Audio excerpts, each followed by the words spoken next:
تو انشاءاللہ سورہ الاعراف جو ہے وہ مکی سورہ ہے. اوکے ٹھیک ہے. اور اس میں 206 آیات ہے، ٹوٹل 206 آیات. ہم 169 تک پہنچ گئے، 168 آیات ہم کور کر چکے ہیں. اور قرآن کی جو ترتیب ہے سورتوں کی، اس میں کون سے نمبر پر ہے سورہ الاعراف؟ کوئی مجھے بتائے گا کہ قرآن کی ترتیب میں کون سے نمبر پر ہے؟ 7ویں نمبر پر. ماشاءاللہ ٹھیک ہے. تو یہ کس زمانے میں نازل ہوئی؟ یہ نازل ہوئی ہے جب 13ویں نبوی سال میں، نبوت ملے ہوئے آپ صلی اللہ علیہ وسلم کو 13واں سال چل رہا تھا، اور یہ آخری سال تھا جب آپ صلی اللہ علیہ وسلم نے مکہ میں گزارا. پھر ہجرت کا حکم آ گیا اور مدینہ ہجرت ہوئی تھی. تو یہ دور بہت سخت تھا مسلمانوں کے لیے. بہت سے مسلمان تو مکہ چھوڑ کر چلے گئے تھے کیونکہ وہ ان کے پاس کوئی پروٹیکشن نہیں تھا، اور جو ظلم و ستم ہو رہے تھے مسلمانوں پر، ان کو کوئی روکنے والا نہیں تھا. رسول اللہ صلی اللہ علیہ وسلم بھی ہجرت کا انتظار میں تھے کہ ہجرت کا حکم آئے گا، لیکن آپ صلی اللہ علیہ وسلم کے قتل کے منصوبے بنائے جا رہے تھے. جو قریش تھے، مکہ کے جو مشرک تھے، وہ آپ صلی اللہ علیہ وسلم کے قتل کا منصوبہ بنا رہے تھے. ایسے سنگین حالات میں اللہ سبحانہ تعالیٰ نے سورہ الاعراف نازل فرمائی، جس میں کہ قریش کو بہت سخت دھمکی بھی دی گئی اور ان کو پھر بھی دعوت دین بھی دی گئی، کیونکہ اللہ سبحانہ تعالیٰ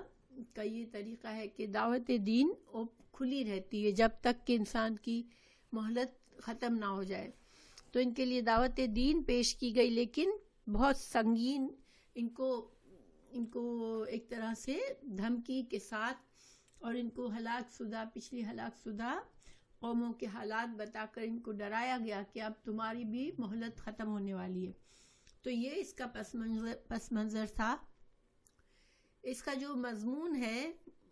یہ جیسے کہ مکی سورتوں کا خاص ٹاپک ہوتا ہے. آپ کو کسی کو پتہ ہے کہ مکی صورتوں کے جو خاص مضمون ہوتے ہیں وہ کیا ہوتے ہیں؟ کیونکہ مکی صورتوں میں اللہ تعالیٰ نے کوئی بھی دین کے جیسے جو شریعت کے احکامات تھے ان کی کوئی خاص ڈیٹیل نہیں دیے.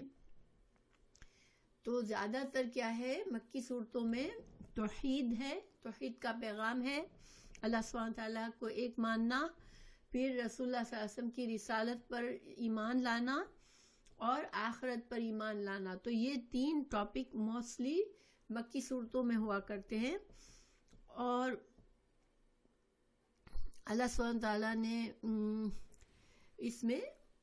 جیسا کہ میں نے بتایا کہ قریش کو دعوت دین دی ہے، اور ساتھ ساتھ بنی اسرائیل کو بھی فرسٹ ٹائم اس میں بنی اسرائیل کے حالات بھی تفصیل سے بتایا اللہ تعالیٰ نے اس سورہ میں. حالانکہ یہ مکی سورہ ہے، لیکن اس میں بھی بنی اسرائیل کے حالات بھی تفصیل سے بتایا اللہ سبحانہ تعالیٰ نے، کیونکہ اب مدینہ جانا تھا رسول اللہ صلی اللہ علیہ وسلم کو، مسلمانوں کو، اور وہاں پر ان کو اہل کتاب سے بھی واسطہ پڑھنا تھا. تو بنی اسرائیل پر بھی ان کے جرائم بھی بتائے گئے اور ان کو بھی دعوت دین دی گئی. تو یہ سارے ٹاپک تھے. اچھا، ایک خاص چیز جو سورہ الاعراف میں ہے وہ یہ ہے کہ اللہ تعالیٰ نے انسانوں کو ایک اس نعمت کو یاد دلایا کہ تم ایک باپ کی اولاد میں سے ہو. ٹھیک ہے، تمام انسانیت کے ماں باپ ایک ہی تھے. گویا کہ اللہ تعالیٰ نے یہ نعمت یاد دلائی انسانوں کو کہ تم آپس میں غیر نہیں ہو، تم سب آپس میں بھائی بھائی ہو، ایک ہی ماں باپ کی اولاد ہو. اور یہ ایک بڑی نعمت ہے انسانوں پر کہ انسان جو ہے وہ کنیکٹڈ ہے ایک دوسرے سے. انسان کی جو تخلیق ہے وہ ایک ہی ماں باپ کے سے آغاز ہوئی ہے. تو اللہ تعالیٰ نے یہ نعمت یاد دلائی. اس کا کیا مقاصد تھے کہ تم آپس میں بھائی بھائی ہو، ایک دوسرے سے تعاون کر کے رہو. اور یہ انسان، یہ بھی اللہ تعالیٰ نے یہ بھی انسانوں کو یاد دلایا کہ اللہ تعالیٰ نے انسان کو بہت تکریم دی ہے، بہت عزت دی ہے، کیونکہ حضرت آدم علیہ السلام جو کہ انسانیت کے باپ ہیں، ان کو اللہ نے اپنے ہاتھوں سے بنایا،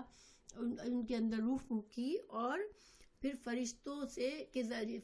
فرشتوں کو ان کے سامنے سجدے کا حکم دیا۔ یہ بہت بڑا عزت اور شرف تھی جو کہ اللہ نے انسانیت کے جو باپ ہیں، جو حضرت آدم علیہ السلام ہیں، ان کو دی۔ تو جب ایک عزت والا باپ ہوتا ہے تو پھر اولاد بھی شریف کہلاتی ہے، وہ عزت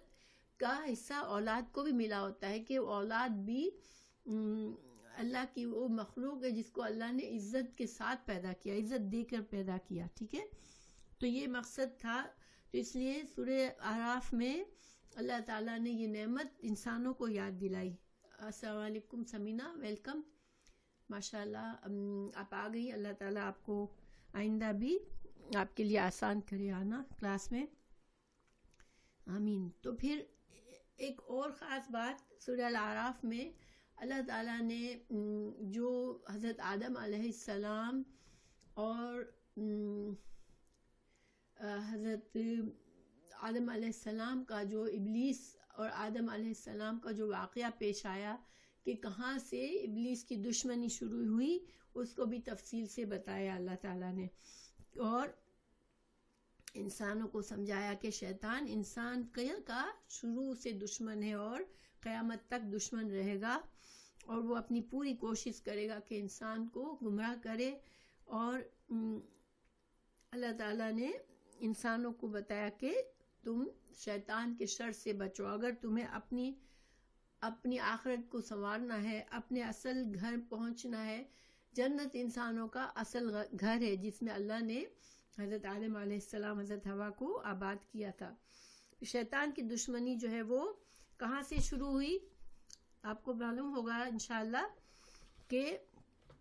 جب سجدے کا حکم دیا گیا تو ابلیس بھی موجود تھا، اور اس نے سجدے سے انکار کیا، تکبر کیا، اور اس کے نتیجے میں اللہ کی رحمت سے دور کر دیا گیا، اور یہ اس وجہ سے اس نے انسان سے دشمنی شروع کی، اور یہ قیامت تک کے لیے اس نے اللہ سے اجازت مانگی کہ مجھے موقع دے۔ تو اللہ تعالیٰ نے اس سورہ الاعراف میں انسانوں کو سمجھایا ہے 4 مرتبہ۔ ایک خاص چیز جو سورہ الاعراف میں ہے وہ یہ کہ اللہ تعالیٰ نے 4 مرتبہ انسانوں کو یا بنی آدم کہہ کر پکارا ہے۔ سمینا آپ کو شاید دیر سے آئی، اور نسرین آپ بھی، اصل میں چونکہ بہت دنوں کے بعد کلاس شروع کی ہے تو سورہ الاعراف میں ہم چل رہے ہیں، تو میں سورہ الاعراف کا جو حصہ ہم پورا کر چکے ہیں اس کی تھوڑی سی یاد دہانی کر رہی ہوں، اس کی خاص باتیں بتا رہی ہوں تاکہ ہم لوگ آگے چلیں تو ہمیں کنیکشن معلوم ہو کہ شروع سے ہم نے کیا سیکھا ہے سورہ الاعراف میں۔ تو سورہ الاعراف میں خاص ایک خصوصیت یہ ہے کہ اللہ سبحانہ تعالیٰ نے 4 مختلف آیات میں انسانوں کو، پوری انسانیت کو یا بنی آدم کہہ کر مخاطب کیا اور نصیحتیں فرمائی ہے۔ تو اس میں سب سے پہلی جو جگہ ہے وہ، اور جیسے کہ میں نے بتایا کہ باپ کے نام سے پکارنا کسی کو، اگر باپ کو بڑی عزت اور شرف حاصل ہوتی ہے تو یہ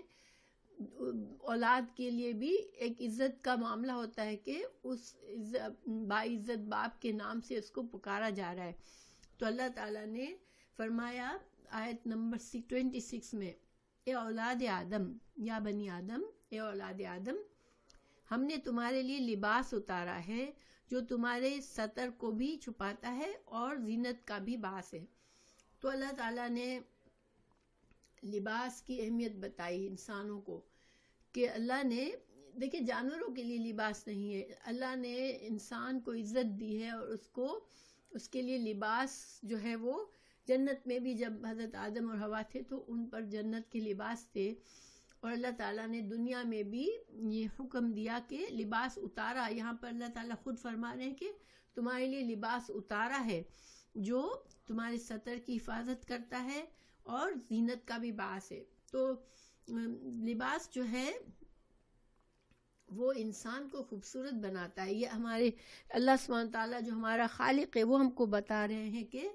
یہ تمہارے لیے زینت کا باعث ہے. لباس تمہارے لیے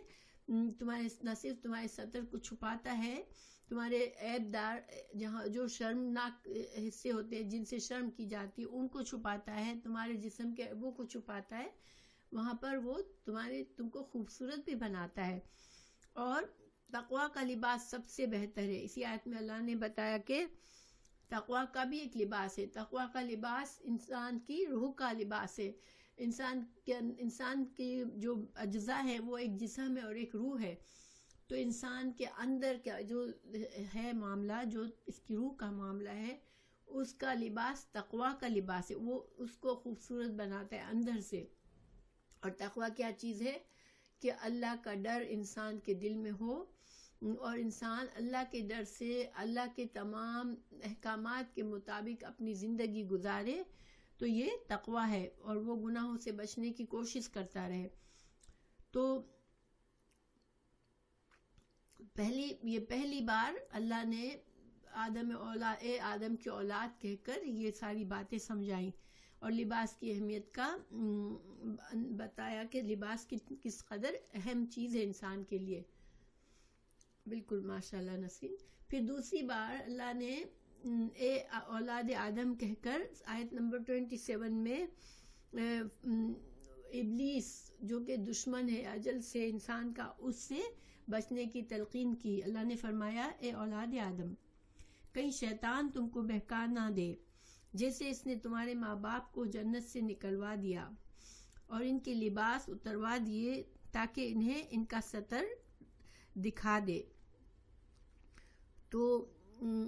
اب اس آیت میں بھی انسان کو جو لباس کی اہمیت پتہ چلتی ہے اور ساتھ ہی ساتھ یہ بھی پتہ چلتا ہے کہ انسان جو ہے وہ بھولنے کا عادی ہے. حضرت آدم علیہ السلام کو اللہ نے اپنے ہاتھوں سے بنایا تھا اور جنت میں بھیجا تھا رہنے کے لیے، اور صرف ایک چیز ممنوع کی تھی جنت کی کہ اس درخت سے نہ کھانا، باقی اس درخت کے قریب نہ جانا، باقی جنت میں جہاں چاہو جو چاہو کھاؤ پیو. تو حضرت آدم علیہ السلام کو معلوم تھا کہ اللہ نے مجھے اس کام سے منع فرمایا ہے، لیکن وہ بھول گئے. شیطان کے وسوسے اتنے پاورفل تھے، اتنے وہ مکار دشمن ہے انسان کا کہ اس نے پھسلا لیا حضرت آدم اور حوا علیہ السلام کو، اور ان دونوں نے اللہ کی نافرمانی کر لی، گناہ کر لیا، اور اس سے ان کا جو لباس تھا، جنت کا لباس تھا، وہ اتر گیا اور ان دونوں کے لیے ایک دوسرے کی شرمگاہ کھل گئی. تو پھر اب وہ جنت میں رہنے کے قابل نہیں رہے تھے اور اللہ تعالیٰ نے ان کو جنت سے اس دنیا میں اتارا. گویا کہ جنت جو ہے وہ انسانوں کا ابدی، یعنی انسانوں کا اصل گھر کون سا ہے؟ جنت ہے. اللہ نے جنت کو انسانوں کے لیے بنایا ہے. سورہ بقرہ میں آیت نمبر 38-39 میں جب اللہ تعالیٰ نے آدم اور حوا علیہ السلام کا جنت سے نکالنے کا قصہ سنایا،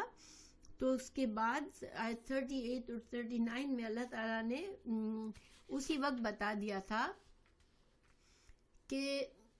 اب تم کو وقتی طور پر اس دنیا میں رہنا ہے، یہ نہیں کہ اب ابدی طور پر تم کو یہاں رہنا ہے. پھر اللہ تعالیٰ نے یہ بھی فرمایا تھا کہ میں دنیا میں رسولوں کو کے ذریعے اپنی ہدایت کا پیغام بھیجوں گا، تو جو لوگ اس ہدایت کو قبول کر کے سیدھے راستے پر چل کر میرے پاس آئیں گے، ان کو کوئی خوف ہوگا نہ غم. یعنی جنت یہ ایک ایسی جگہ ہے جہاں کوئی خوف یا غم نہیں ہے، کیونکہ دنیا میں یہ چیز پاسبل نہیں ہے.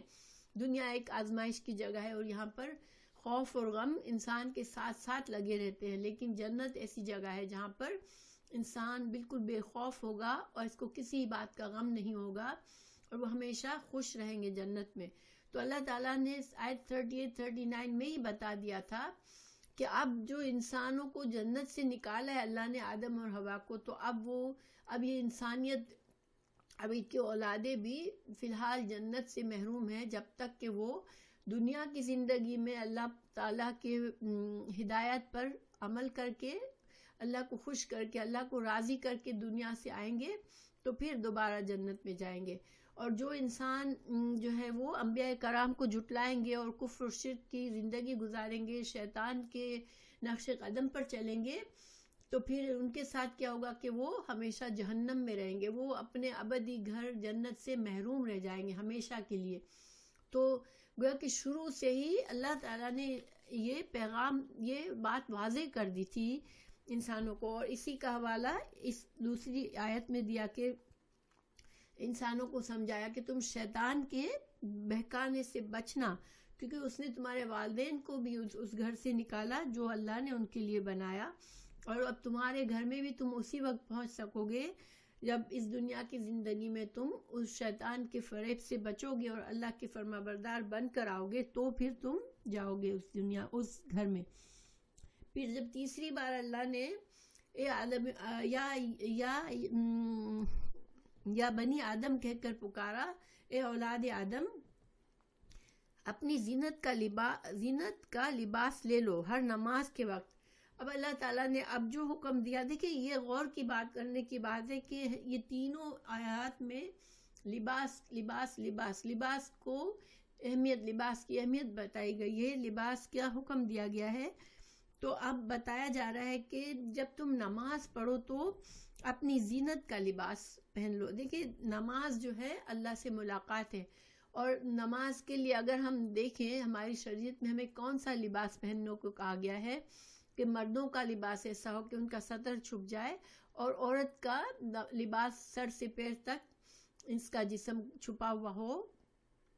اور سر ڈھکا ہوا ہو۔ تو یہ لباس جو ہے یہ زینت کا لباس اللہ نے ذکر کیا کہ یہ بہترین اللہ کے نزدیک انسان کے لیے جو زینت کا لباس ہے وہ یہ لباس ہے، جس میں عورت اپنی پوری خوبصورتی، جیسے اپنے آپ کو اچھی طرح ماڈسٹلی کور کرتی ہے، اور مرد جو ہے وہ اپنے سطر کو چھپاتا ہے۔ تو جب ہمارے خالق، ہمارے بنانے والے، ہمارے مالک کی یہ پسند ہے، یہ لباس پسند ہے، تو پھر ہمیں بھی یہ لباس پسند ہونا چاہیے۔ پھر اللہ تعالیٰ نے اسی آیت میں فرمایا کہ کھاؤ پیو اور اسراف نہ کرو۔ اللہ نے ہمیں اس دنیا میں نعمتوں سے محروم کرنے کے لیے نہیں رکھا ہے۔ اللہ نے جو نعمتیں دنیا میں بنائی ہے وہ انسانوں ہی کے استعمال کے لیے ہے، تو تم کھاؤ پیو، جو اگر اللہ نے دیا ہے تو اچھے سے اچھا کھاؤ، اچھے سے اچھا پہنو، مگر اسراف نہ کرو۔ اسراف کیا ہے کہ انسان کی جتنی ضرورت، جس حد تک ضرورت پوری ہو جاتی ہے اس سے زیادہ انسان ضائع کرے پیسے کو، اور ایسے کاموں میں پیسے ڈالے جو دکھاوا، نمائش اور اس مقصد کے لیے ہو یا اللہ کے ناراضگی کے کام ہو، تو ایسے تمام کاموں سے بچو۔ کھانے میں بھی اسراف نہ کرو، کیونکہ کھانے میں اسراف سے ہمیں دنیا کا بھی نقصان ہوتا ہے کہ ہم اگر بہت زیادہ حد سے زیادہ کھاتے پیتے ہیں تو پھر ہماری صحت خراب ہوتی ہے۔ تو اللہ تعالیٰ نے فرمایا کہ بے شک اللہ اسراف کرنے والوں کو پسند نہیں کرتا، یعنی ہمیں یہ بتا دیا کہ اسراف اللہ کی ناپسندیدہ چیز ہے۔ ماشاءاللہ نسیم، تو یہاں تک 3 دفعہ میں اللہ نے جو باتیں ہمیں سمجھائی وہ ساری لباس کے متعلق تھی، اور اس میں اللہ نے ہمیں خوبصورت لباس بھی بتا دیا کہ اللہ کو کون سا لباس پسند ہے۔ جب ہم اللہ سے ملاقات کرنے جاتے ہیں تو جس لباس کا حکم دیا گیا ہے وہ ہماری زینت ہے اس میں۔ اور پھر کھاؤ پیو اور اسراف سے بچو۔ اور پھر چوتھی بار اللہ نے جب ندا دی آیت 35 میں تو فرمایا کہ اے اولاد آدم، اگر تمہارے پاس تمہیں میں سے رسول آئیں تو تم کو میری آیات سنائے، تو جو تقوی اختیار کر لیں گے وہ اپنی اصلاح کر لیں گے، تو ایسے لوگوں پر نہ کوئی خوف ہوگا اور نہ وہ غمگین ہوں گے۔ اب اس آیت میں اللہ سبحانہ تعالیٰ نے ہمیں وہ نسخہ بتا دیا کہ اب ہمیں اپنے اصل جنت کے گھر میں جانے کے لیے ہمیں کیا کرنا ہے کہ جب اللہ تعالیٰ رسول بھیجے تو ان کی بات ماننی ہے اور تقوی اللہ کا ڈر اختیار کرنا ہے۔ اور رسول اللہ صلی اللہ علیہ وسلم کی بعثت کے بعد آف کورس تمام انسانیت کو رسول اللہ صلی اللہ علیہ وسلم پر ایمان لانا ہے اور آپ کی تعلیمات پر عمل کرنا ہے، تو پھر انسان دوبارہ سے ایسی جگہ پر پہنچ جائے گا جو اس کا اصل گھر ہے، جہاں پر نہ اسے کبھی کوئی خوف ہوگا نہ غم ہوگا۔ تو یہ 4 بہت ہی اہم نصیحتیں فرمائی اللہ نے، اور بہت پیار سے فرمائی، اور ہمیں اپنا احساس دلایا کہ ہم کون ہیں، ہماری اہمیت ہمیں بتائی کہ ہم آدم علیہ السلام کے اولاد ہیں، جس کو اللہ نے بڑی عزت اور اکرام سے پیدا کیا۔ پھر آگے جو ہے کہ شیطان جو ہے، اس کے بارے میں اللہ تعالیٰ نے کافی تفصیل سے بتائی کہ کس طرح سے شیطان وسوسے ڈالتا ہے، اور وہ بہت زیادہ مکار ہے۔ ابلیس کا جو سب سے بڑا شر ہے، وہ اولاد آدم کو شرم اور حیا کے لباس سے محروم کرنا چاہتا ہے۔ وہ سب سے جو پہلا اٹیک جو اس نے کیا، وہ لباس پر کیا، کیونکہ انسان اسی میں انسان کے لیے شرم و حیا ہے، اور حیا جو ہے وہ اگر چھوڑ دے انسان تو فحاشی کھلے گناہ کرنے میں سے کوئی چیز نہیں روکتی، عریانی اور ننگا پن، یہ چیزیں جو ہے وہ انسان کو زیب نہیں دیتی۔ انسان کو جس اکرام سے اللہ نے پیدا کیا ہے، تو یہ چیزیں کہ فحاشی اور عریانی اس کو زیب نہیں دیتی، اور جب انسان اس راستے پر چلتا ہے تو پھر وہ گناہ میں پھنستا جاتا ہے، کیونکہ شیطان جو ہے ایسے لوگوں کا ساتھی بن جاتا ہے، اور اس کو شیطان کے لیے ایزی ہو جاتا ہے ان انسانوں کو گمراہی میں زیادہ سے زیادہ اندر کھینچ لے۔ تو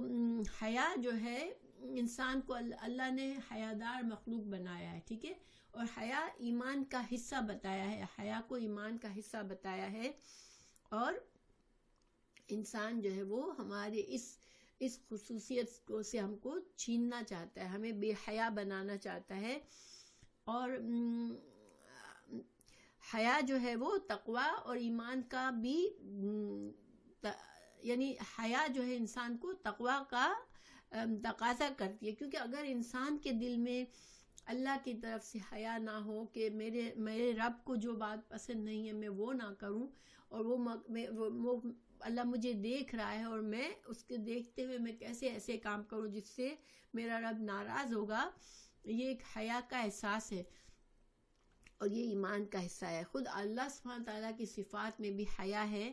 ایک حدیث ہے کہ جب بندہ اپنے ہاتھ اٹھاتا ہے تو اللہ کو حیا آتی ہے کہ وہ اس بندے کے ہاتھ خالی ہاتھ لوٹائے، اور حدیث میں ہے کہ حیا ایمان کا حصہ ہے۔ تو پھر مشرکین جو تھے، دیکھیں شیطان آہستہ آہستہ انسان کو اس قدر بھلا دیتا ہے اللہ کی بات کو کہ مشرکین جو ہے وہ بیت اللہ میں ننگے طواف بھی کیا کرتے تھے، اور وہ یہ سمجھتے تھے کہ یہ اللہ ہی کا حکم ہے، کیونکہ وہ سمجھتے تھے کہ جو ہم لباس پہنتے ہیں اس میں ہم گناہ کرتے ہیں، تو جو کہ ہم اللہ کے سامنے اب جا رہے ہیں طواف کر رہے ہیں تو ہم ان لباس میں نہ کریں جس میں ہم گناہ کرتے ہیں۔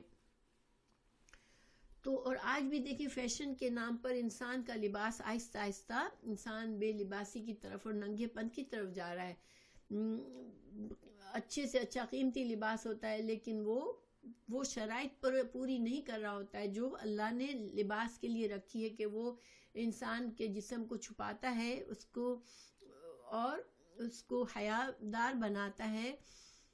اور انسان کو ننگے پن سے بچاتا ہے۔ لیکن آج جو ہے ہم دنیا میں دیکھتے ہیں کہ لباس جو ہے وہ مغربی ملکوں میں تو تنگ سے تنگ اور ہوتا جا رہا ہے، ننگے پن عام ہوتا جا رہا ہے، لیکن اب پاکستان میں بھی میں دیکھتی ہوں کہ بہت زیادہ ویسٹرنائز لباس لوگ پسند کرتے ہیں، خاص طور سے لڑکیاں بہت زیادہ اسی کو پسند کرتی ہیں کہ ویسٹرن طریقے سے ڈریسنگ کریں۔ تو یہ سب شیطان کے طریقے ہیں جس کے ذریعے وہ انسان کو اللہ کی رضامندی سے دور کرتا ہے۔ تو اسلام جو ہے، دیکھیں اللہ تعالیٰ نے اسلام میں کوئی بھی ایسا حکم نہیں دیا، اسلام ایک فطری دین ہے، اور انسانوں کے لیے جو جائز چیزیں ہیں، جائز مطالبات ہیں انسان کے، جو اس سے اللہ نے کبھی محروم نہیں کیا بندوں کو، ٹھیک ہے، لیکن انسان کو شیطان بہکا کر خواہشات نفس میں مبتلا کرتا ہے، اور پھر وہ اللہ کی مقرر شدہ حدوں کو پار کر دیتا ہے، اور اپنے آپ کو اللہ کی رضامندی سے محروم کرتا ہے، اور ہمیشہ کے لیے جنت سے خود کو محروم کر دیتا ہے۔ تو اللہ سبحانہ تعالیٰ ہمیں محفوظ رکھے. یہ مین ٹاپک تھا سورہ اعراف کا. اس کے بعد جو دوسرا مین ٹاپک ہے، جیسے کہ میں نے بتایا کہ سورہ اعراف جو ہے وہ اس میں واضح طور پر یہ آخری مکی صورت ہے، تو اس میں آخرت کا بھی واضح ایک نقشہ کھینچا ہے کہ جنت والے سورہ اعراف میں جنت میں جانے والے اور دوزخ میں جانے والوں کے مکالمات کو ذکر کیا ہے. اور اس میں جو ہے اللہ تعالیٰ نے جنت آخرت کا نقشہ کھینچا ہے کہ اہل جنت اور اہل دوزخ کا آپس میں کیا بات ہوگی. جب جنتی جنت میں جائیں گے اور دوزخ والے دوزخ میں چلے جائیں گے تو اہل جنت دوزخیوں سے پوچھیں گے کہ آیت نمبر 44 میں، کیا تمہیں آج اللہ کے وعدے کا سچا ہونے کا یقین آیا؟ تو اللہ کا وعدہ کیا تھا کہ انسان اگر تقوی کے ساتھ زندگی گزارے گا، اللہ سبحانہ تعالیٰ کے بھیجے ہوئے انبیاء کی اطاعت کرے گا، اتباع کرے گا ان کا، اور تقوی کے ساتھ زندگی گزارے گا تو جنت میں جائے گا. تو جنتی پوچھیں گے کہ کیا تم کو وعدہ اللہ کا سچا اب یقین آ گیا کہ اللہ تعالیٰ جو تمہیں ڈراوے دے رہا تھا کہ اگر تم اللہ سے نافرمانی کرو گے، رسولوں کو جھٹلاؤ گے تو جہنم میں جاؤ گے. تو جہنمی اقرار کریں گے کہ ہاں اب ہمیں یقین آ گیا کہ اللہ کا وعدہ سچا تھا. تو اب نہ صرف یہ کافی لمبا سبق ہے، یہ اہل جنت اور اہل دوزخ کا مکالمہ ہوگا. پھر دوزخی جو ہوں گے وہ بہت گرمی اور جہنم کی گرمی اور بھوک سے پریشان ہو کر ایک طرح سے بالکل بے چین ہو کر بھیک مانگیں گے یا سوال کریں گے جنتیوں سے کہ ہمیں بھی کچھ کھانا پینے کو دے دو، تمہارے پاس اللہ کی اتنی نعمتیں ہیں. لیکن ان سے کہا جائے گا کہ تم پر آج جنت کی نعمتیں حرام ہے، یعنی اب تم کو وہ ابدی نعمتوں سے تم اب محروم ہو گئے. تم نے دنیا کی مختصر زندگی میں دنیا کی حقیر نعمتوں کے لیے جو طریقہ زندگی اختیار کیا اور اللہ کو ناراض کیا، تو اب تم کفر و شرک میں تم دنیا سے رخصت ہوئے، تو اب تم ان جنت کی نعمتوں سے اب محروم ہو، اب تمہیں نہیں مل سکتی. تو ہمارے لیے اس میں بہت اہم سبق ہے کہ جب ہمارا نفس ہمیں اللہ کی ناراضگی کے کاموں کی طرف لے جاتا ہے، جب شیطان کے وسوسے ہمارے پاس آتے ہیں، تو ہم بھی سوچ لیا کریں کہ آخرت کی نعمتیں دنیا کی نعمتوں سے کہیں زیادہ ہے اور کہیں ابدی نعمتیں ہیں. تو ہم اللہ کو ناراض کرنے والا ہر کام سے فوراً اللہ کی پناہ مانگ لیں اور شیطان کی باتوں میں نہ آئے. کیونکہ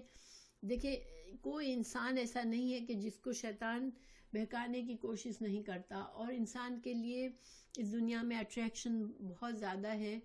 اور ہم سب کو ہر قدم پر یہ اسٹرگل، یہ جہاد کرنا ہے کہ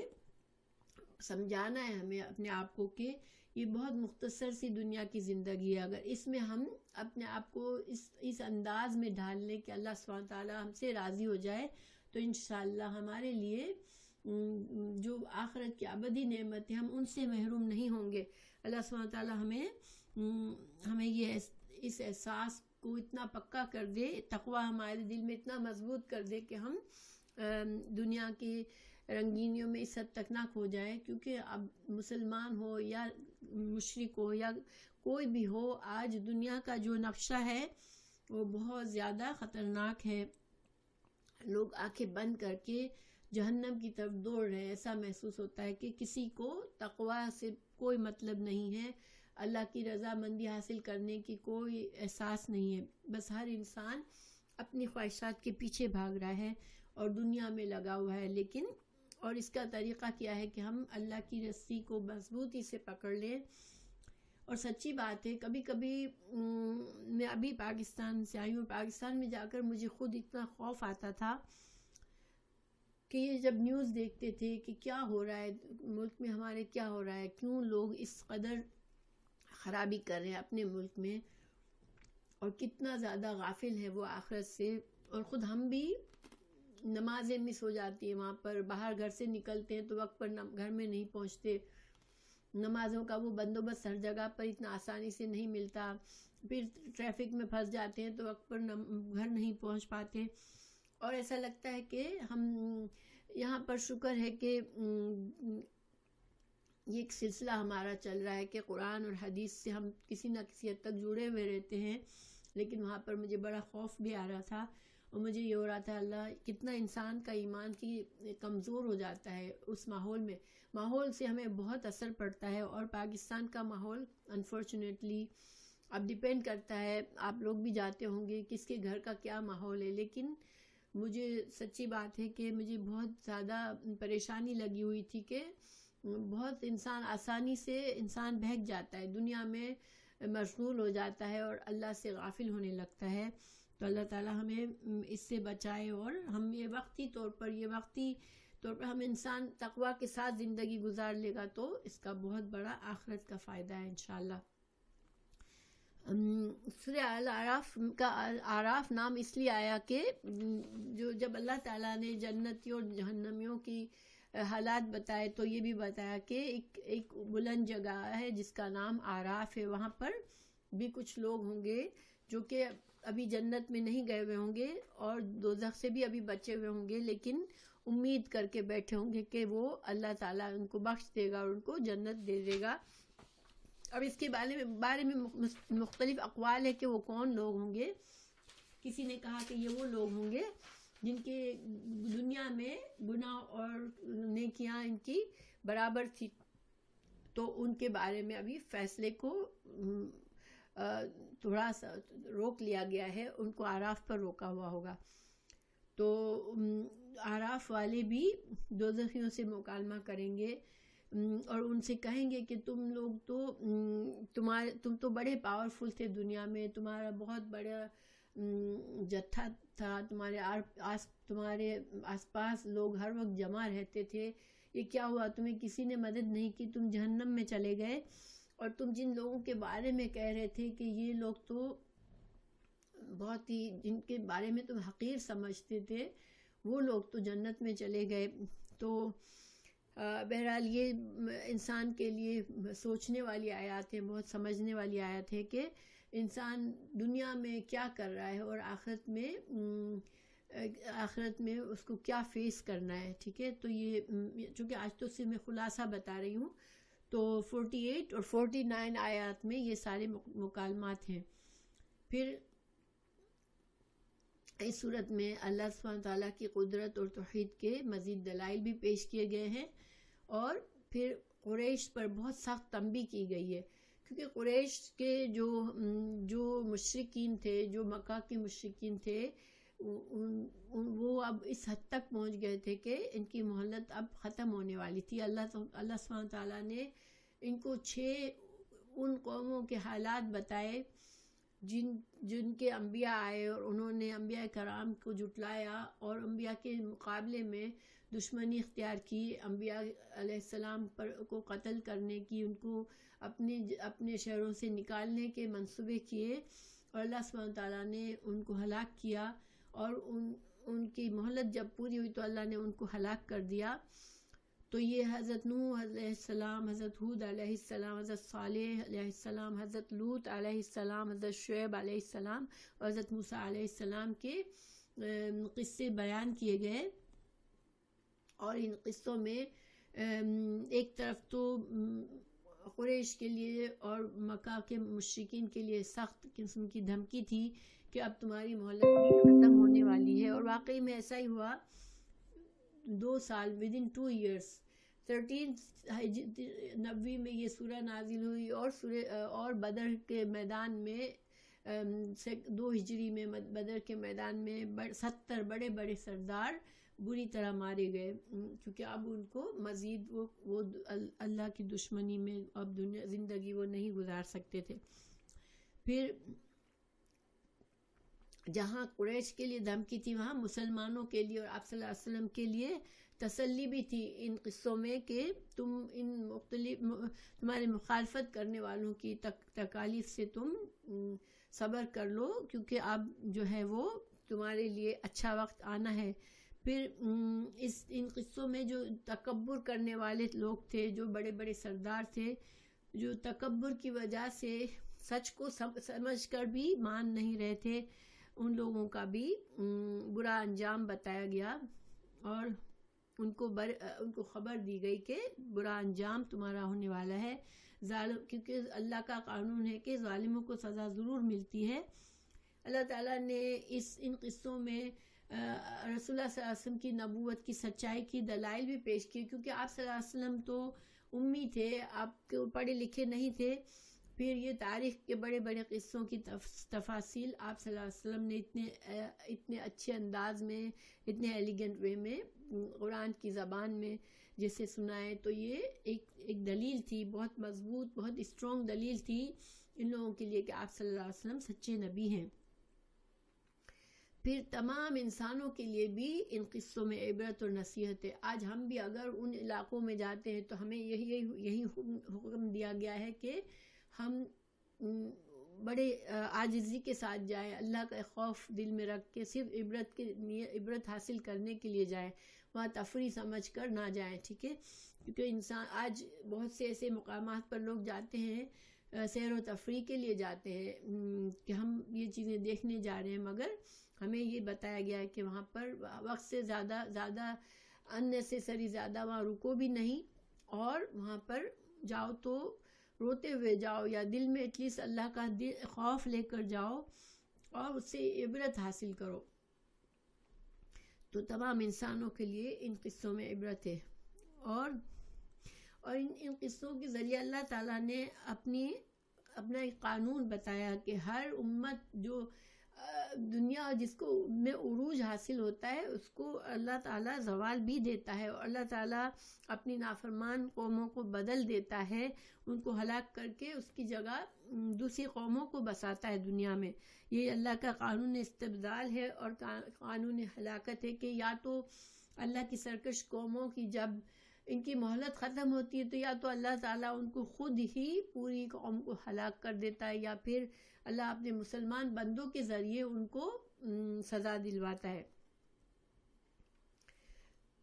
اللہ سبحانہ وتعالیٰ کے نزدیک کوئی بھی حد سے بڑھ جاتا ہے تو اس کا یہ مطلب نہیں ہے کہ اللہ تعالیٰ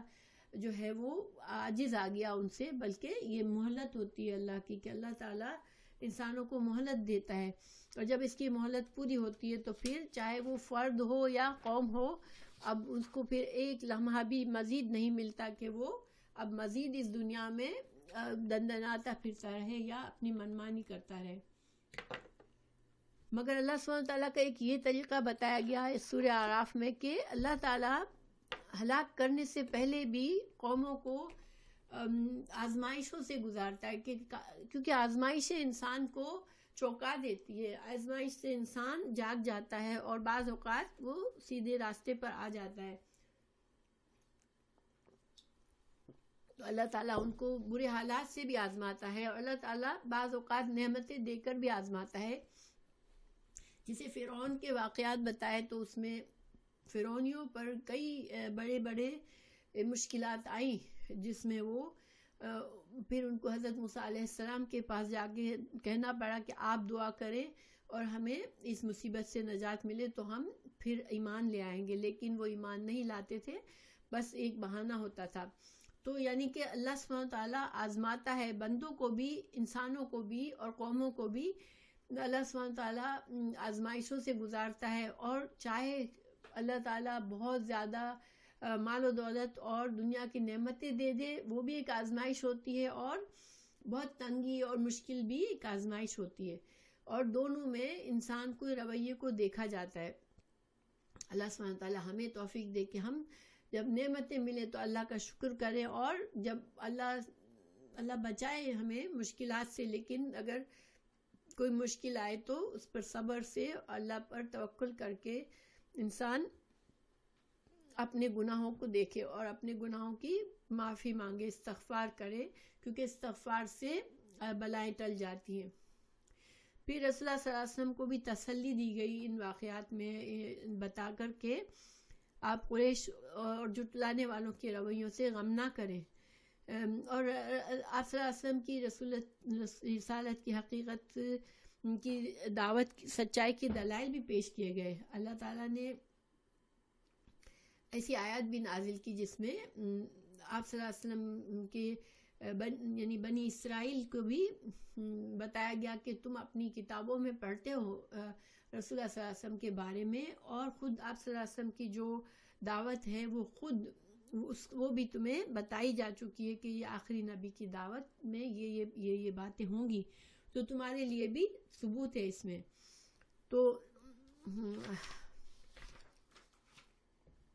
رسالت کے دلائل جو ہے آیت 157 میں اللہ تعالیٰ نے فرمایا کہ تورات اور انجیل میں بھی آپ صلی اللہ علیہ وسلم کا ذکر موجود ہے، اور جو لوگ تورات اور انجیل کے حامل ہیں ان کو پتہ ہے کہ آپ صلی اللہ علیہ وسلم کی نشانیاں ان کو معلوم ہے، آپ کی رسالت کی حقیقت پتہ ہے، اور نہ صرف یہ بلکہ ان کو یہ بھی پتہ ہے کہ آپ کی دعوت حق کیا ہے،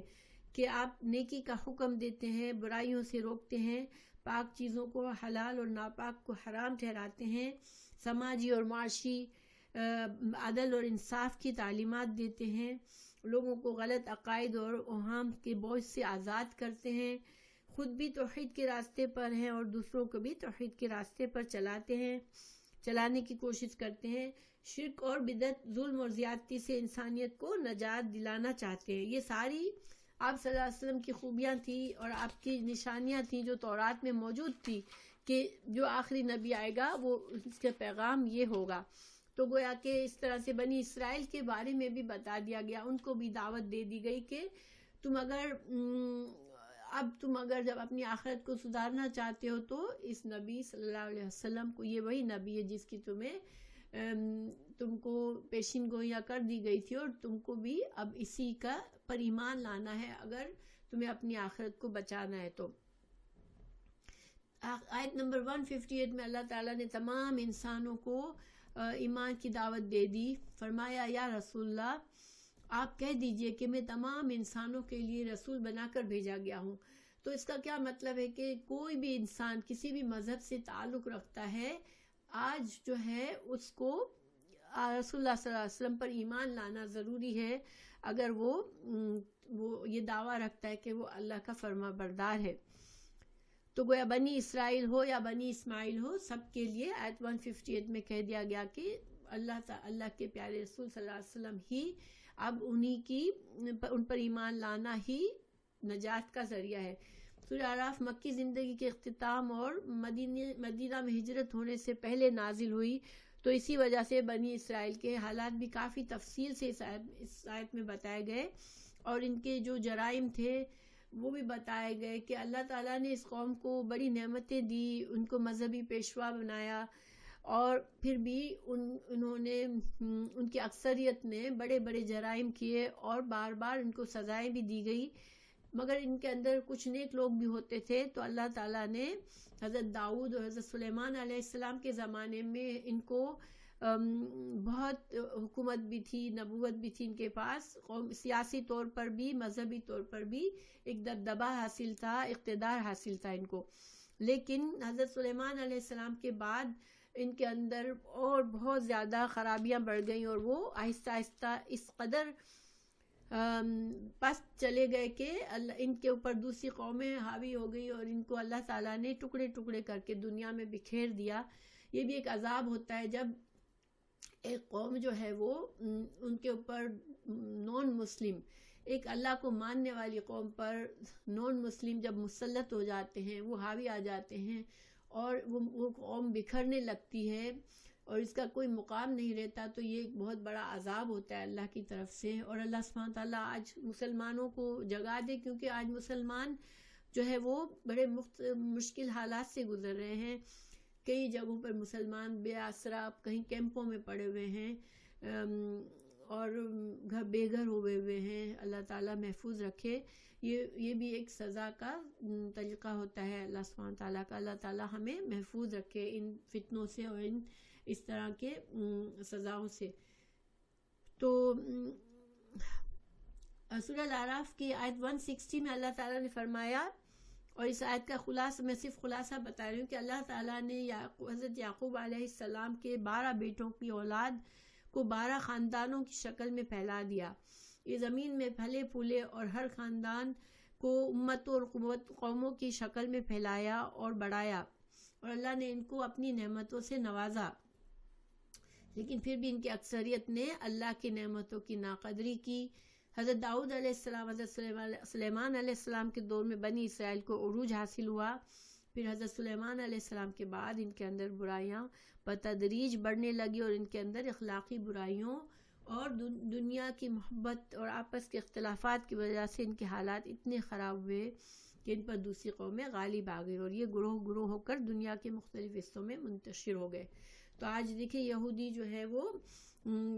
ٹھیک ہے، ان کو اب جروزلم میں جمع ہوئے، لیکن وہ بھی صرف اس لیے کہ لوگوں کے ساتھ سیاست کر کے جمع ہوئے، کیونکہ اللہ تعالیٰ نے ان کے بارے میں قرآن میں بتا دیا تھا کہ اب یہ جو ہے عذاب ہے ان کے اوپر اللہ کا، کہ ان کو کہیں یہ بکھر جائیں گے، منتشر ہو جائیں گے، اور اگر کہیں ان کو سہارا ملے گا تو وہ یا تو اللہ کی رسی پکڑنے سے ملے گا یا لوگوں سے مضبوط تعلق کرنے سے۔ تو انہوں نے بڑی بڑی قوموں سے، برٹش سے، امریکہ سے، رشیا سے، ان لوگوں سے گٹھ جوڑ کر کے اپنی حکومت تو بنا لیے، ٹھیک ہے، وہ مگر اللہ کی طرف ابھی نہیں پلٹے ہیں۔ اور یہ بھی ایک حکمت ہے اللہ کی کہ ان کو ایک جگہ پر جمع ہوئے، کیونکہ قیامت کے قریب ان کا خاتمہ کر دیا جائے گا، جو بھی یہودی اس میں ہوگا۔ پھر انفرادی طور پر ان میں کچھ نیک لوگ بھی موجود ہیں، مگر اجتماعی طور پر وہ ایمانی اور اخلاقی طور پر بہت زیادہ پست ہو گئے ہیں۔ اللہ تعالیٰ نے پھر اب ہم پہنچ رہے ہیں آج کے سبق کی طرف۔ آج کا سبق 169 آیت ہے، جس میں اللہ تعالیٰ نے مزید وضاحت کی ہے ان کی پستہ حالی کی، کہ وہ ان کے کیا حالت تھی۔ تو یہ انشاءاللہ ہم آیت پڑھتے ہیں۔ تو یہاں تک خلاصہ آئی ہوپ کہ آپ لوگوں کو فائدہ مند ہوگا، کیونکہ بہت عرصے کے بعد کلاس شروع کی ہے، تو میں چاہ رہی تھی آپ لوگوں کے ذہنوں میں تازہ ہو کہ ہم نے کیا کچھ پڑھا ہے سورہ الاعراف میں۔ دیکھیے صورتیں بظاہر ہمیں لگتا ہے کہ ان کا کوئی کنیکشن نہیں ہے، لیکن بہت ہی کنیکٹڈ ہوتی ہیں، اور ان کے مضامین کو اگر ہم اس طرح سمجھیں تو ہمیں بہت کچھ حاصل ہوتا ہے۔ ویسے تو میں ہر صورت کے بعد خلاصہ کرنے کی کوشش کرتی ہوں، لیکن آئی ہوپ کہ آپ لوگوں کو یاد بھی رہے، کیونکہ پہلے آپ لوگ اگر ماشاءاللہ ترجمہ یاد کرتے ہیں، اور اس دفعہ آپ لوگوں نے ٹیسٹ کیا، مجھے خوشی ہوئی، لیکن تھوڑے بہت اگر تفسیر کے کویسچن بھی آپ لوگ کرتے رہیں تو آپ لوگوں کے ذہن میں یہ باتیں یاد رہیں انشاءاللہ، کیونکہ جس طرح ہم نے سیکھا تو ہمیں تفسیر کے کویسچن کے اسائنمنٹ بھی ہوتے تھے، جس سے واقعی میں فریش ہو جاتا تھا کہ ہم نے کیا پڑھا ہے۔ تو اللہ تعالیٰ سے دعا بھی ہے کہ اللہ تعالیٰ مجھے بھی اور آپ لوگوں کو بھی پورے اخلاص کے ساتھ قرآن کے ساتھ جوڑ دے، کہ ہم زیادہ سے زیادہ قرآن اور حدیث یہ ایک اوشن ہے، جتنا زیادہ ہم اس میں گہرا جانا چاہیں گے اتنا انشاءاللہ اللہ تعالیٰ ہمارے علم میں برکت دے گا۔ تو اللہ تعالیٰ ہمیں سے دعا ہے کہ اللہ تعالیٰ ہمیں صحیح علم اور عمل کی توفیق دے، آمین۔ تو اب ہم آج کے سبق پر آتے ہیں۔ اعوذ باللہ من الشیطان الرجیم، بسم اللہ الرحمن الرحیم۔ فخلف من بعدهم خلف ورثوا الكتاب يأخذون عرض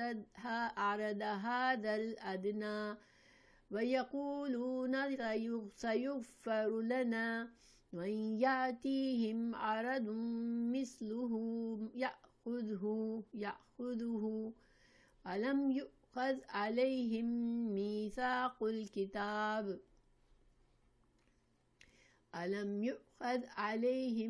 ميثاق الكتاب أن لا يقولوا على الله إلا الحق ودرسوا ما فيه والدار الآخرة خير للذين يتقون أفلا تعقلون۔ اس کا ترجمہ ہے، پھر ان کے بعد ایسے لوگ ان کے جانشین ہوئے کہ کتاب کو ان سے حاصل کیا، اور وہ دنیا فانی کا مال متاع لے لیتے تھے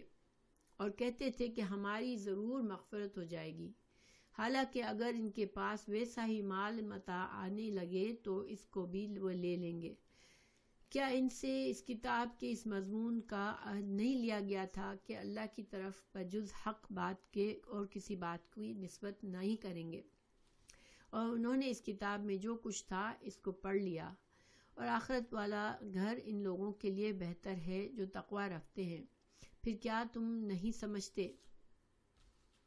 تو انشاءاللہ ہم ان سے الفاظ لفظوں پر غور کرتے ہیں اس آیت کے۔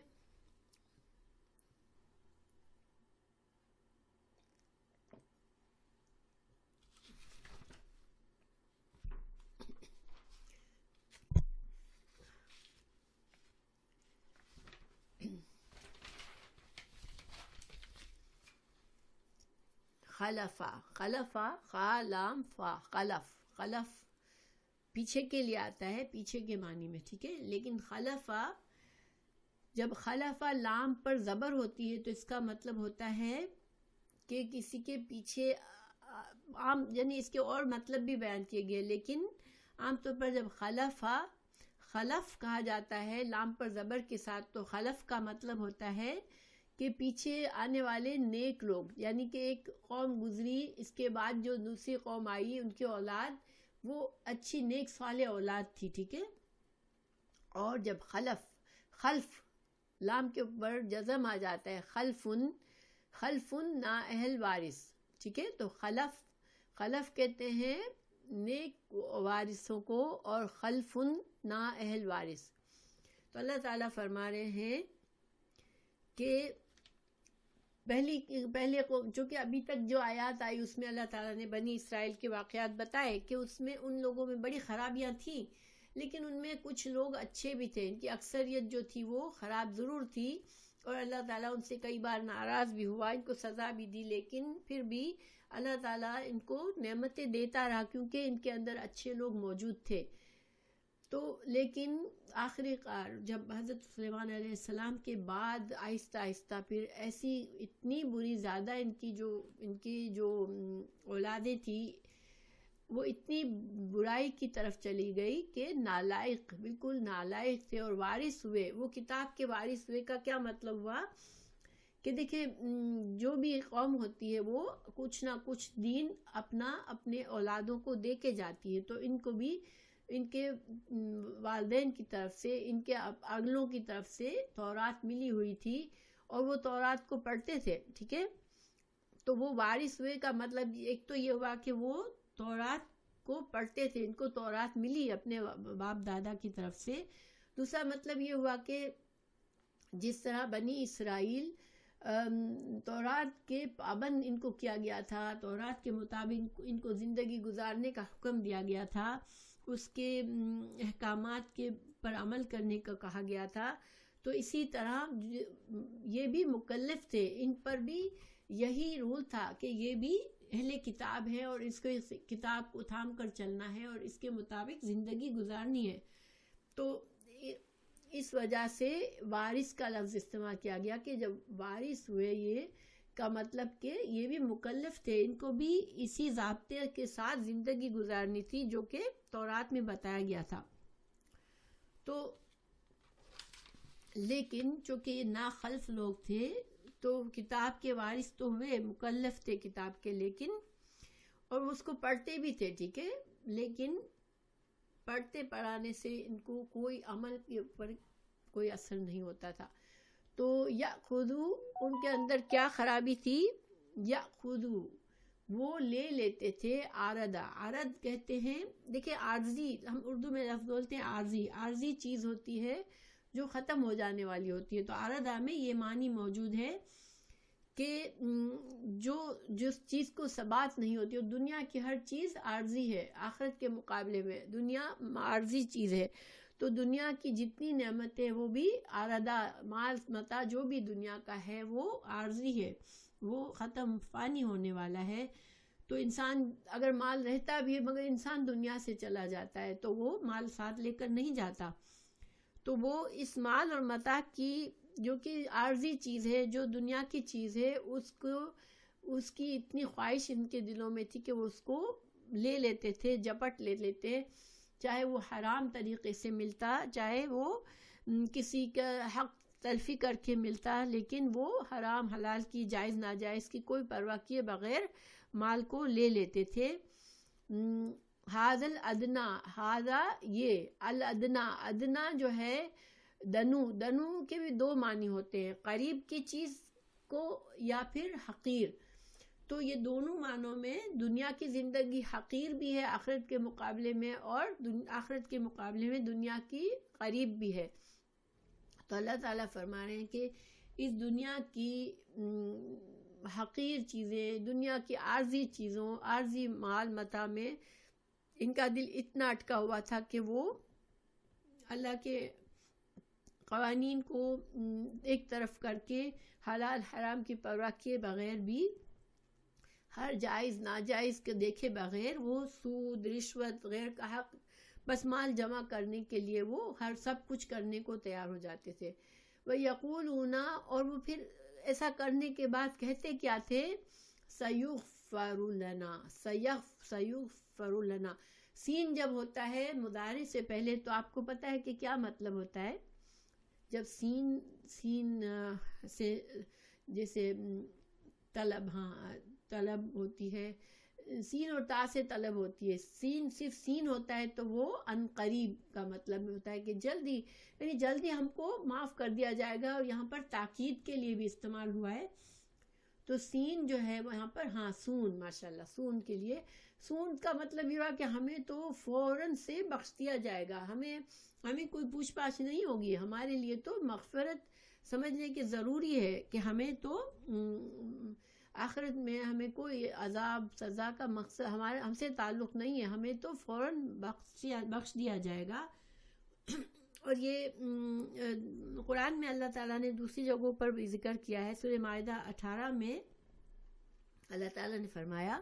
یہود اور نصارہ نے کہا ہم اللہ کے بیٹے اور ہم اللہ کے پیارے ہیں. ٹھیک ہے، تو ان کو کیا گمان تھا کہ ہم اللہ کے انبیاء کی اولاد میں سے ہیں، ہم تو اللہ کے چہیتے ہیں، اللہ نے ہمیں اتنی نعمتیں دی ہیں تو ہم چوزن لوگ ہیں. ماشاء ہم تو چوزن ہیں، ہمیں کوئی جہنم سے ہمارا کیا تعلق. سورہ بقرہ 80 میں انہوں نے کہا ہم کو جہنم کی آگ ہرگز نہیں چھوئے گی سوائے اگر بہت اللہ نے اگر سزا دی بھی تو صرف چند دن کی سزا ملے گی. پھر سورہ بقرہ 111 یعنی 111 میں انہوں نے کہا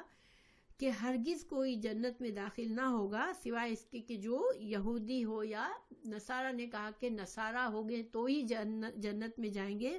یہودی نے کہا کہ جو یہودی ہوں گے وہی جنت میں جائیں گے. تو اتنے سارے ان کو جو بدگمانیاں تھی اپنے دین کے بارے میں کہ وہ ان کا ضمیر کی آواز وہ نہیں سنتے تھے. ان کو یہ تھا کہ جب ہمیں جنت ملنی ہے تو پھر ہم دنیا کے فائدے کیوں چھوڑیں. تو اللہ تعالیٰ یہاں نقشہ کھینچ رہے ہیں کہ ان کا کیا حال تھا. یہ واو یہ حالیہ ہے، ٹھیک ہے. وہ کا مطلب ان کا حال یہ تھا کہ ان یاتہم، واو کے 3 طرح سے استعمال ہوتا ہے. واو آپ لوگوں کو کسی کو یاد ہے؟ واو کا مطلب ایک کیا ہے؟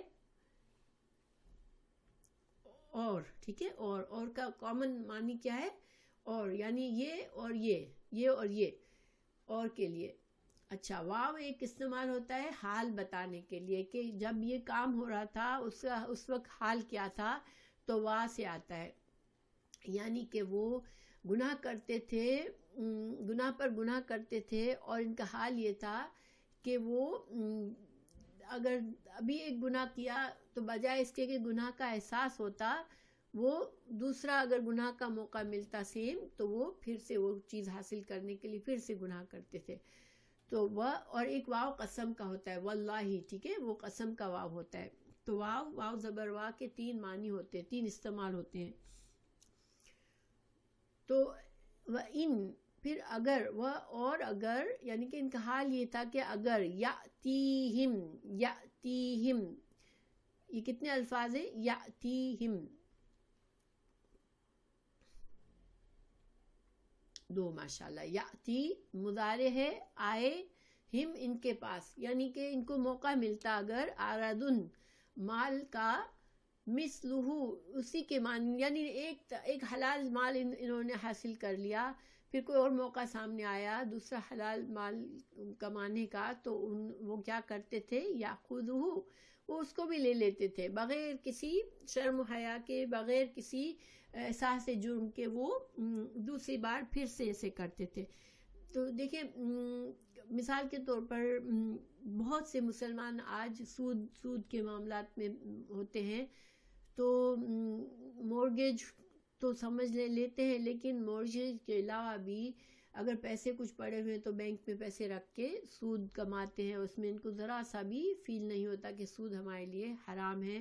اسی طرح لون لیتے ہیں، سودی کاروبار کرتے ہیں. تو یہ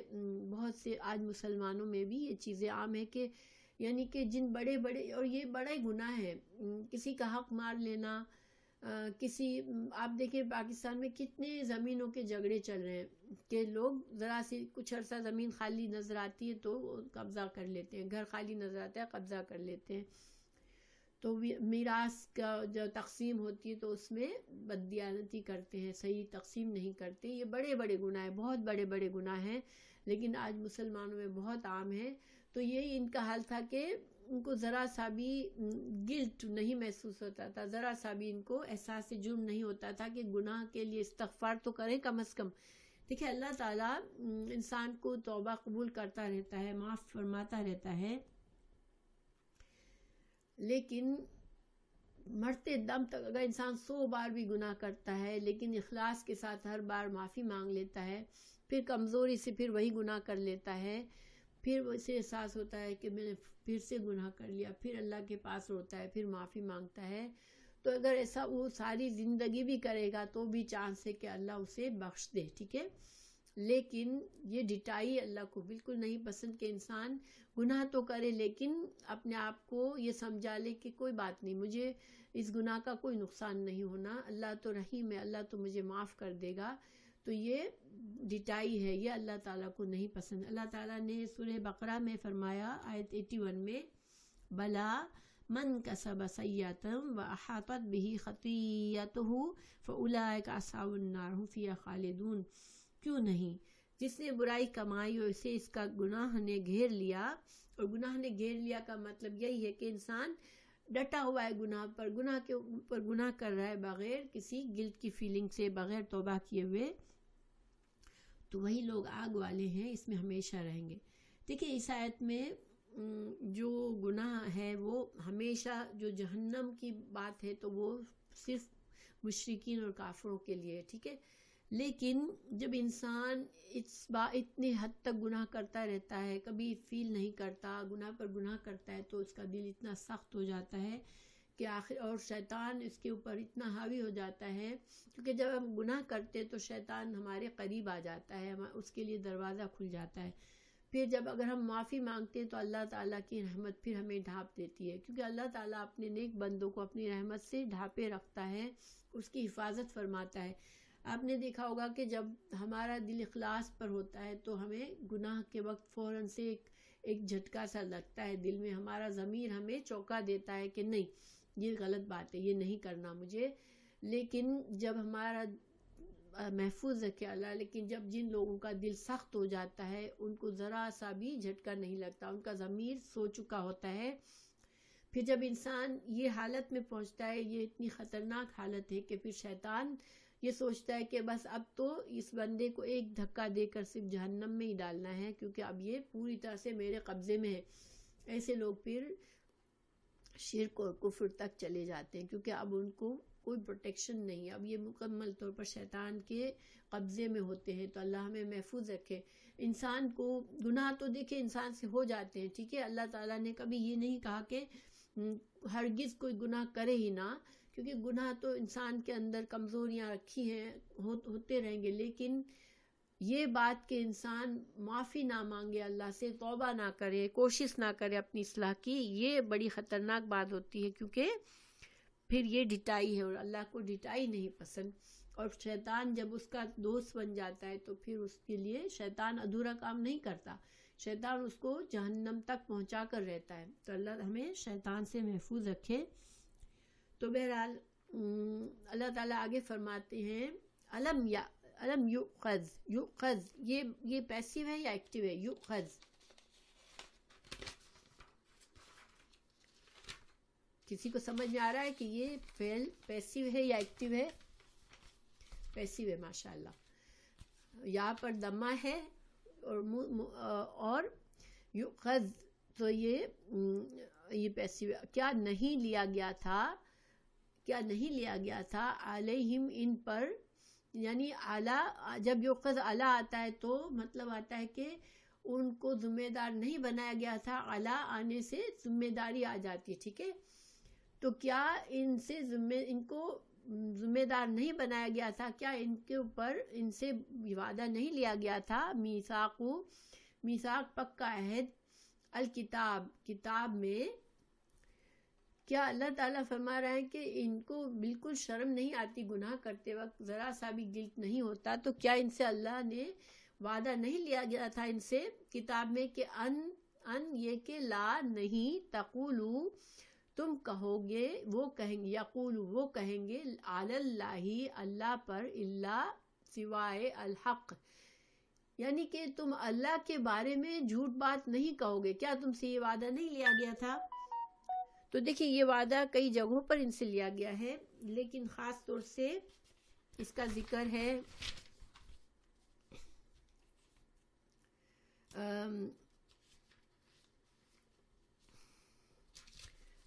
انشاءاللہ میں ایک منٹ اس کا علم یوخذ علیہم میثاق، اس میں آیت نمبر 169 میں ان سے یہ وعدہ لیا گیا کہ 169 میں نہیں، یہ سورہ آل عمران کی 187 میں، ٹھیک ہے، سورہ آل عمران کی 187 میں ان سے وعدہ لیا گیا کہ کیا اور جب اللہ نے ان لوگوں سے پختہ عہد لیا جنہیں کتاب دی گئی تھی کہ تم ہر صورت اسے لوگوں کے لیے صاف صاف بیان کرو گے. نمبر 1 کیا بات تھی اس وعدے میں کہ جو اللہ کی کتاب ہے تورات، اس کے جو علماء ہیں وہ اپنے فالوورز کو ہر بات صاف صاف بتائیں گے اور اسے چھپائیں گے نہیں. اور جب رسول اللہ صلی اللہ علیہ وسلم آئیں گے تو چونکہ آپ صلی اللہ علیہ وسلم کے بارے میں پیشین گوئیاں تھی اس میں، تو ان کے بابت بھی لوگوں کو گواہی دیں گے کہ ہاں یہ سچے رسول ہے. یہ وعدہ لیا گیا تھا ان سے، تو انہوں نے اسے اپنی پیٹھوں کے پیچھے پھینک دیا، اللہ کے اس وعدے کی پرواہ نہیں کی، اس کے بدلے تھوڑی سی قیمت لے کر سو برا ہے جو وہ خرید رہے ہیں. یہ آیت نمبر 187 سورہ آل عمران کا ترجمہ ہے کہ انہوں نے اللہ کا یہ وعدہ پورا نہیں کیا. ایک تو یہ اس طرح سے کہ تورات کے احکامات بدل دیے، علماء نے صرف تھوڑا سا فائدہ حاصل کرنے کے لیے اپنی مرضی کے فتوے دیے کہ لوگ جو فتویٰ چاہتے تھے وہ فتویٰ دے دو اور ان سے مال لے لو، ٹھیک ہے. ایک تو یہ بات، اس طرح سے انہوں نے وعدے توڑے. پھر دوسرا، جب رسول اللہ صلی اللہ علیہ وسلم کی بعثت ہوئی تو ان کو حکم دیا گیا تھا کہ تم اس کی گواہی دو گے، آپ صلی اللہ علیہ وسلم کی سچائی کی گواہی دو گے. انہوں نے آپ صلی اللہ علیہ وسلم کو پہچان لیا مگر اس کو بھی نہیں مانا. تو یہاں اللہ تعالیٰ فرما رہے ہیں کہ یہ ان سے وعدہ لیا گیا تھا کہ تم جو ہو اللہ کے بارے میں کوئی غلط بات نہیں کرو گے. تو اس کا کیا مطلب ہے کہ یہ جب غلط فتوے دیتے تھے تو کہتے تھے کہ یہ تورات ہے، یہ اللہ کا حکم ہے، تو اللہ تعالیٰ کے اوپر یہ جھوٹ ہوتا تھا کیونکہ اللہ نے یہ حکم نہیں دیا ہوا ہوتا ہے. دوسری بات یہ کہ وہ کہتے تھے کہ ہم یہودی ہو، تم بخش دیے جاؤ گے، تو یہ بھی جھوٹ تھا کیونکہ اللہ تعالیٰ نے کہیں بھی تورات میں یہ وعدہ نہیں کیا تھا کہ تم جو چاہو کرو، جس طرح چاہو رہو، تم تو جنت میں جاؤ گے. تو یہ سب اللہ پر جھوٹ تھا اور یہ اللہ پر جھوٹ باندھتے تھے. تو اللہ تعالیٰ فرما رہے ہیں وَالدَّارُ الْآخِرَةُ، اور آخرت کا گھر، خَيْرٌ لِلَّذِينَ، ان لوگوں کے لیے بہتر ہے، یتقون، جو تقوی اختیار کرتے ہیں. یعنی ان لوگوں کا اللہ تعالیٰ نے حال بتایا کہ یہ اللہ سے نہیں ڈرتے، اللہ پر جھوٹ باندھتے ہیں. اور پھر دوسری بات یہ کہ گناہ پر گناہ کرتے ہیں اور کبھی توبہ نہیں کرتے، تو آخرت جو ہے، آخرت کا فائدہ ان کو حاصل نہیں ہوگا کیونکہ اللہ نے کبھی بھی ایسا وعدہ نہیں کیا کہ دنیا میں جو چاہے تم کرو اور آخرت میں اللہ تمہیں اس لیے معاف کر دے گا کہ تم فلاں کی اولاد ہو اور فلاں کی نسل سے تعلق ہے. تو یہ اللہ کا ایسا کوئی وعدہ نہیں ہے. اور اللہ تعالیٰ فرما رہے ہیں کہ جو تقوی اختیار کریں گے، اللہ تعالیٰ کے ڈر کر اللہ کے احکامات کے مطابق زندگی گزاریں گے، تو پھر ان کے لیے آخرت کا گھر ہے، یعنی کہ جنت ان کے لیے ہے. افلا تعقلون، ان کو عقل کیوں نہیں آتی کہ یہ دنیا کے عارضی مال میں اس قدر پھنس گئے کہ وہ اپنا اتنا بڑا نقصان کر رہے ہیں. تو یہ پھر آگے ہم بڑھتے ہیں. واللہ اور والذین اور وہ لوگ یمسکون جو پکڑ رکھتے ہیں بالکتاب کتاب کو، وقام الصلاۃ اور نماز قائم کرتے ہیں. انا بے شک لا نضیع نہیں ضائع کرتے اجر المصلحین کہ ہم ضائع نہیں کرتے. لا نضیع میں ہم کا معنی کہاں سے آیا؟ لا نضیع ہم ضائع نہیں کرتے اجر المصلحین اصلاح کرنے والوں کا. ہاں ماشاءاللہ، نون سے، نون مضاعدہ کا نون ہے. ہم ضائع نہیں کرتے اجر المصلحین، مصلحین کا اجر ہم ضائع نہیں کرتے. کہ مطلب یہ ہوا کہ جو لوگ اپنی بھی اصلاح کرتے رہتے ہیں اور دوسروں کی بھی اصلاح کرتے ہیں تو وہ پھر ان سے ان کا اجر، جو جد و جہد کرتے ہیں وہ دنیا میں، ظاہری بات ہے ایک جہاد ہے اللہ کے راستے پر چلنا،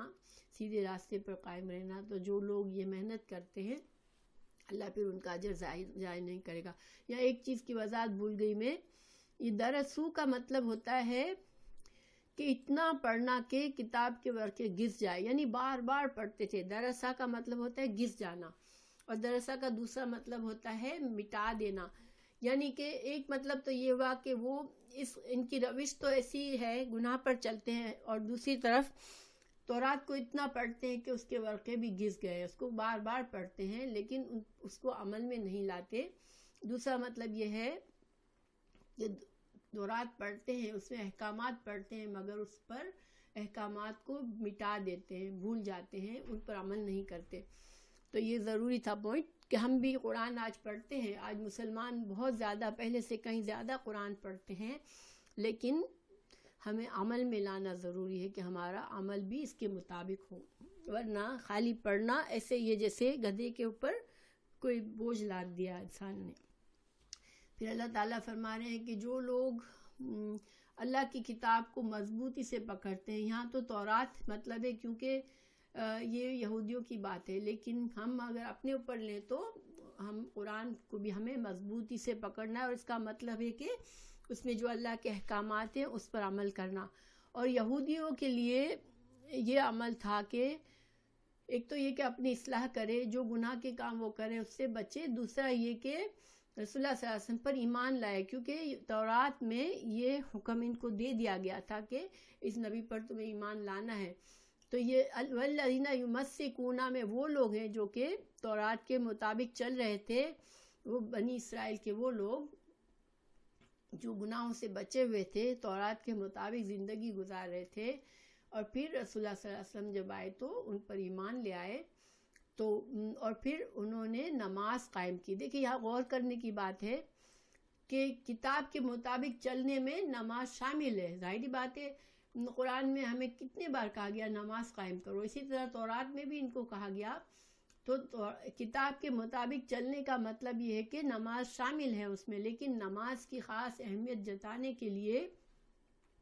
یا نماز سے دوبارہ ذکر کیا گیا کہ نماز قائم کرتے ہیں.